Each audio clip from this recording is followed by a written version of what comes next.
¿Qué harías si el mundo dependiera únicamente de ti, pero tú no quisieras ni siquiera salvar? Bienvenidos una vez más a este su podcast de confianza, cine y sinfonía, donde el día de hoy vamos a hablar de una película bastante interesante que revivió el cine de ciencia ficción y eso me hace muy, muy feliz. ¿Por qué?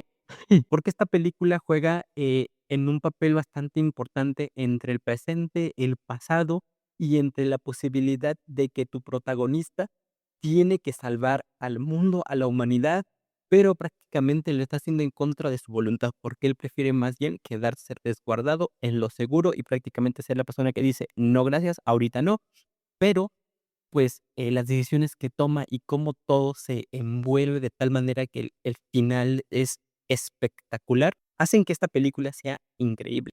Y estoy hablando nada más y nada menos que de Proyecto Fin del Mundo, o en inglés, Proyecto Hail Mary. En esta película tenemos como protagonista a Ryan Gosling, que aparentemente él está ahorita en el mood de coleccionar personajes entrañables. Ya lo vimos en Barbie, siendo el novio perfecto de Margot Robbie. Y en esta película lo tenemos como un científico confundido, flotando en el mundo, despertando sin saber qué está pasando en el proyecto Hail Mary. De la mente de Andy Weir, lo conocemos por The Martian, y también a los genios del caos, que son Phil Lord y Christopher Miller. O sea, ciencia ficción pura, narrativa emocionante, un humor bastante ácido, pero también brutal y obviamente un peligro inminente. La sinopsis es la siguiente. Imagina despertar y no recordar absolutamente nada, ni tu nombre, ni tu pasado, ni por qué estás flotando en una nave en medio de la nada. Ahora imagina que poco a poco empiezas a recordar y desearías no hacerlo. Ryland Grace no es un astronauta de élite, no es un héroe clásico, no es ese tipo de persona que diría yo salvo el mundo. De hecho, es exactamente lo contrario. Un profesor, un hombre común, alguien que preferiría quedarse en lo seguro antes de enfrentar lo imposible. Pero el universo no pide permiso. La Tierra está muriendo y el Sol está perdiendo energía por culpa de una amenaza microscópica que suena insignificante pero es devastadora. Y la humanidad hace lo único que sabe hacer en estos casos, mandar a alguien al espacio con una misión suicida. Pero aquí viene el plot twist bastante emocional. Grace no quería ir, no levantó la mano, no se ofreció, fue empujado, fue obligado y arrastrado por las circunstancias y aún así es el último que queda, el único que sobrevivió, el único que puede hacer algo, porque a veces no eliges ser el protagonista, simplemente te toca. Aquí es donde la historia deja de ser ciencia ficción y se convierte en algo profundamente humano, porque Grace no está solo, en medio del vacío encuentra vida, y no cualquier tipo de vida. Con esta premisa que tenemos tan impactante de el sol se está muriendo, tenemos que mandar a alguien para que nos ayude a ver por qué está pasando o cómo remediarlo, pero como sabemos del clásico de Interestelar, que es una emisión de no vuelta, de no regreso, prácticamente es de quedarse ahí, mandar todo lo que encontraron y pues morirse en el intento por salvar a la Tierra. Pues aquí no es la excepción, aquí también tenemos esta parte, tenemos esta premisa y pues te voy a hablar un poco de spoilers. La verdad es que es una película que es increíble, tienes que verla, la ciencia ficción que maneja es bastante deliciosa, también los encuadres, la fotografía, incluso solo aparece un solo personaje, prácticamente el 80% de la película y aún así Ryan Gosling hace un personaje bastante bueno, tiene bastantes capas, es un personaje profundo, bastante bien construido que junto con su coprotagonista, que prácticamente es una roca, hacen una dupla excepcional.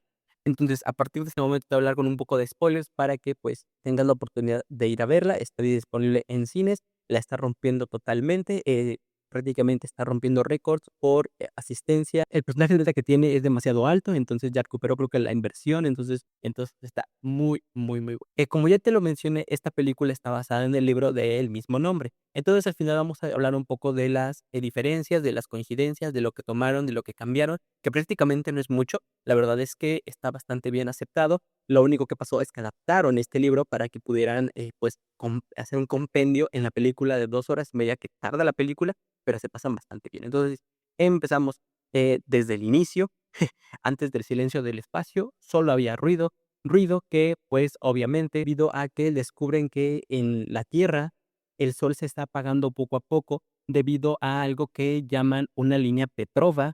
La línea Petrova es esta estela de luz que despiden los astromorfos una vez que empiezan a captar la luz que emiten los rayos del sol hacia la Tierra, empiezan a captarla, a comérsela de cierta manera, por ponerle en palabras simples, y esta estela la denominan Línea Petrova. Línea Petrova, ¿por qué? Porque, le ponen el nombre de la persona a la que, eh, descubrió esto.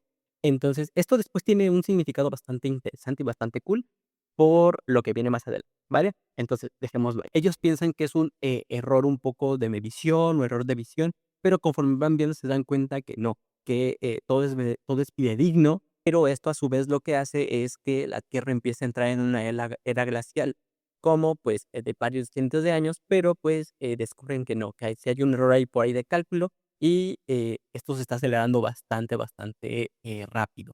¿Qué es lo que pasa? Empiezan a observar todo el universo observable, valga la redundancia, y descubren que hay un planeta, el cual no está siendo afectado por las líneas Petrova. ¿Por qué? Porque a pesar de que todos ya están infectados con este parásito, que es un astromorfo, pues, descubren que no, que algo está afectando a este planeta en específico, que los astromorfos no pueden captar de la misma manera. A pesar de que ya está infectado, la velocidad a la que ellos empiezan a bajar, la temperatura de este planeta es diferente. Prácticamente este planeta es inmune a las líneas Petrova y es inmune a los astromorphs. Entra nuestro personaje Eva Stratt, interpretado por Sandra Hüller o Hüller, la verdad es que es alemán, pero pues, ajá. Este personaje es como la encargada de toda la operación, de toda, esta pues sí, la operación Halle Mary, donde lo que necesitan hacer es mandar a un piloto, a un astronauta y a un científico para que vayan a este planeta y a su vez encuentren un poco de información sobre la cual ellos puedan replicar para salvar a la Tierra. Pero pues el combustible, se convierte en un problema bastante grande. ¿Por qué? Porque requieren de una nave que sea interestelar, que tenga bastante combustible para que los pueda llevar y el suficiente para que los pueda devolver a la Tierra. Sin embargo, por la distancia, por el tiempo y por el desdoblamiento físico y las leyes, pues no se puede.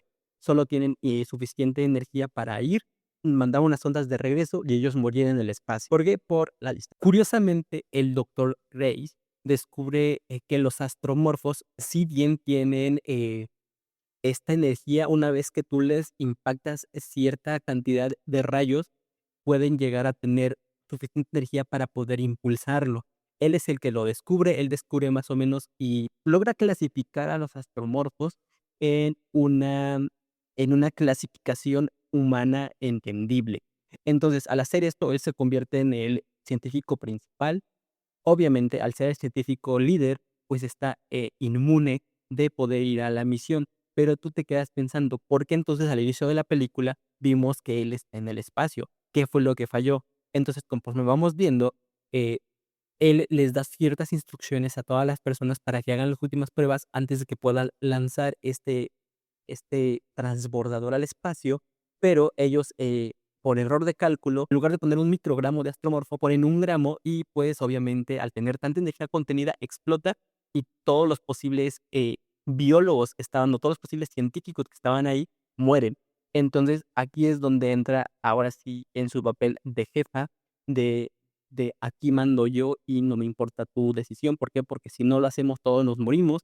Ahora es que, el error, toman esta decisión de que tienen al piloto, tienen al astronauta, pero les falta el científico. Nadie más estaba porque todos los que estaban ahí murieron en la explosión de, pues, con la manipulación de los astromorfos. Entonces, Stratt decide de una manera un poco ortodoxa, y la verdad se me hace bastante, crudo y bastante difícil la forma en la que él termina siendo elegido. Y lo que pasa es que él es de manera, en contra de su voluntad, es inducido al coma para que lo puedan, meter al transbordador y a su vez a criogenizarlo para poder soportar todo el viaje que van a hacer. ¿Por qué? Porque él es el único que sabe, de los morfos, es el único que queda con vida y es un experto en biología molecular. Entonces, no es que fuera, necesario, más bien era imprescindible. Y por eso es que él termina en este lugar. Entonces, volvemos al inicio de la película, donde descubrimos que Grace no es un héroe, no es alguien que haya dicho: "Sí, yo por la humanidad, yo voy y me suicido prácticamente para que todos vivan", sino que él fue arrastrado hacia eso, él fue el que prácticamente es una víctima de todo el contexto. y eso es lo que hace bastante emocional y bastante potente a la película. Ese es el punto más fuerte de toda la película, ¿por qué? Porque es una historia no lineal, te lo van contando conforme van pasando las cosas. Ahorita te lo estoy contando de una manera lineal para que se entienda un poco mejor, pero a lo largo de la película lo único que vamos viendo son los flashbacks que Grace empieza a tener poco a poco después de haber, pues, despertado del coma. Entonces, por eso es que se siente también un poco extraño, pero te estoy contando un poco lineal para que sea mucho más simple y que lo entiendas. Posteriormente, cuando él decide simplemente, pues, morir, ¿por qué? Porque ya no tiene suficiente energía para volver, eh, descubre que hay una nave que está muy cerca de él y empieza a replicar los mismos patrones que él utiliza. Entonces, en una de estas, opciones que tiene de interacción, algo así como se mandan mensajes por un medio de maquetas que hace, no sé, pues sí, maquetas que hace esta personita, descubre que tiene a un alien ahí dentro de esa nave que es enorme, gigantesca, que también casualmente está solo. ¿Por qué? Porque todos los que están ahí murieron. Murieron al igual que con la nave de Grace. ¿Por qué? Por razones desconocidas, simplemente se fueron a dormir, pero no despertaron. Eso es lo que le dice. Curiosamente, este personaje es un ente, un extraterrestre hecho 100% de roca, donde él puede respirar, argón. Entonces, es un poco complicado que ellos 2 se puedan juntar, pero sin embargo, Grace, en su forma de tratar de tener alguien con quien hablar, entablan una conversación a partir de sonidos, él empieza a registrarlos y, pues, puede codificar su lenguaje.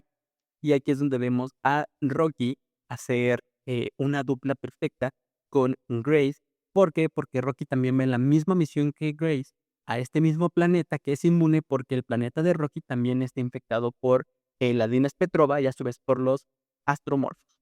Luego de muchos, intentos que tienen, finalmente deciden, pues, unir fuerzas. A partir del software que hace el Grace, empiezan a tener ya conversaciones más, completas, porque graba los sonidos y empieza a replicarlos con una voz diferente. Llegan a la conclusión de que este lugar o este planeta lo que tiene es que tiene ciertas moléculas, ciertas bacterias, por ponerla de alguna manera, que lo que hacen es simplemente desnaturalizar al astromorfo, pero no pueden como tal llegar hacia el planeta porque el transbordador en el que ellos van, bueno, más bien en el que Grace va, está disponible y está hecho únicamente para poder estar en el espacio. No tiene la suficiente fuerza para poder bajar a una atmósfera, ¿por qué? Porque de lo contrario se rompería, explotaría o implotaría por, la forma en la que está construida y obviamente porque trae a los astromorfos como, combustible. Ujú. Entonces, en este momento, Rocky empieza a idear un plan porque él es una persona, bueno, es una roca muy inteligente, es bastante cool, y entre los 2 deciden un plan que esta nave puede estar a 5 kilómetros arriba. Entonces, deciden, pues, aventurarse, deciden poder, pues, uniendo fuerzas, tomar una muestra de lo que próximamente le llaman que es una ameba. Y aquí es donde tenemos el clímax de la película, que es donde ellos finalmente descubren la cura para sus 2 planetas. Pero no todo es miel sobre hojuelas, ¿por qué? Porque, en el clímax y el momento más emotivo es el siguiente. Una vez que ellos ya tienen todo esto reunido, tristemente el casco de la nave empieza a fallar, empieza a tener bastantes problemas y Rocky tiene que salvar de cierta manera a Gray. Sin embargo, al salir de su especie de caparazón o de domo, pues, Rocky empieza a respirar oxígeno y empieza a quemarse. Entonces, tenemos esta, decisión tan importante que tiene, Rocky de salvar a Grace, luego de que ya hicieron cierta amistad, y eso es lo que también ayuda bastante, que a pesar de que son 2 entes totalmente diferentes, esta amistad que generaron se hace bastante orgánica y es bastante bien. Ya por último, pero no menos importante, cada uno va por su lado, ¿por qué? Porque al final de cuentas Rocky tiene suficientes, astromorfos para que Grace regresa a la Tierra, entonces cada uno se va por su lado. Sin embargo, descubren que la Taumeba que Grace, pudo sintetizar y poder replicar está hecha a base de, la nave o del material que utilizó, Rocky para la nave y para todo. Entonces empieza a filtrarse y ellos comen el argón, ellos empiezan a comerse la nave. Entonces descubren que quizá Rocky ya está sin combustible y su nave se va a morir, entonces descubre que él va a morir solo. Entonces, ahí donde tenemos la vertiente principal y más grande, que es donde ellos 2 deciden, bueno, más bien Gray decide entre regresar a su casa porque tiene el suficiente combustible, o ir a buscar a Rocky, que es su intrañable amigo, y gracias a esto, pues, está vivo. Entonces, ahora veremos cuál es la decisión que toma Grace para poder, regresar a su casa y salvar a la Tierra, o, pues, salvar a su amigo que prácticamente se quedó varado nuevamente en el universo. Ya no te voy a decir nada más, el final es bastante bonito, es bastante cool, pero, pues, a grandes rasgos son como las características más importantes que tiene la película, como los momentos claves en los que te hace reír, te hace llorar, te hace sentir un poco incómodo, o simplemente te hace enojar las cosas que hay una escena bastante cool donde, Star termina cantando una canción bastante cool, que es una canción de Harry Styles, donde es el punto clave de la película, porque es justo antes de que todo se vaya al diablo. Entonces, se siente bastante cool, te voy a dejar si encuentro la escena, te